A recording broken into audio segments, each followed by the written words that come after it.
Troisième point d'optimisation du code HTML et d'optimisation in-page, la balise métadescription.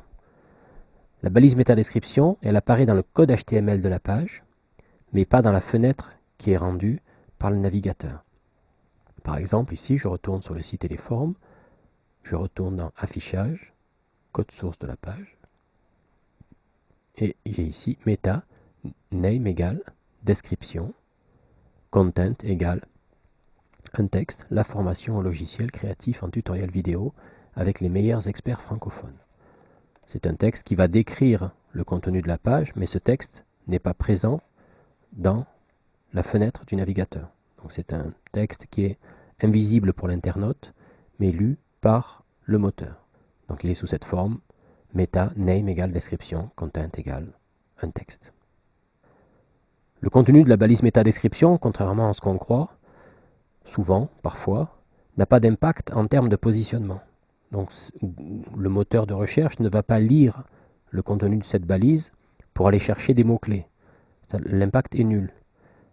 Ce qui est important pour cette balise métadescription, c'est qu'elle sert en fait, et son contenu sert au moteur pour afficher ce qu'on appelle le snippet de la page dans les résultats de recherche. Ici, on voit les résultats de recherche avec la balise title qu'on a vu tout à l'heure, et ce petit texte ici, qui, dans la grande majorité des cas, est en fait la reprise du contenu de la balise métadescription de la page. D'où le fait que le contenu de cette balise ne doit pas être pensé en termes techniques, en termes de mots-clés, elle doit être pensée en termes marketing. Elle doit donner envie de cliquer.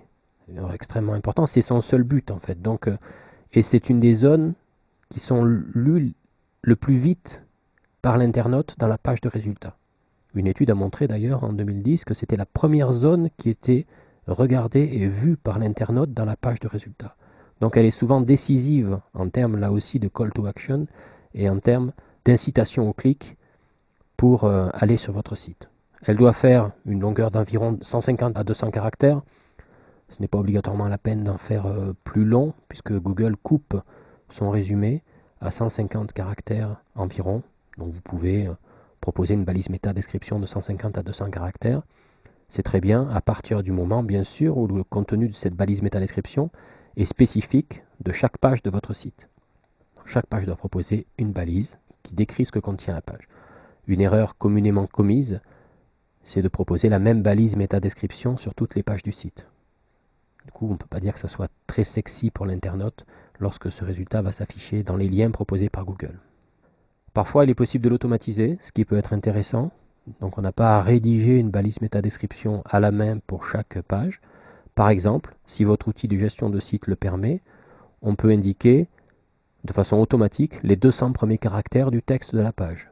C'est souvent ce qui se fait dans les sites de presse ou de contenu, où on fait un copier-coller automatique de ce qu'on appelle le chapeau, c'est-à-dire le premier paragraphe, le premier résumé de la page. Par exemple ici, Météo France a placé mercredi 20 départements en alerte orange, etc. Le contenu de la balise métadescription va s'insérer automatiquement dans le snippet ici.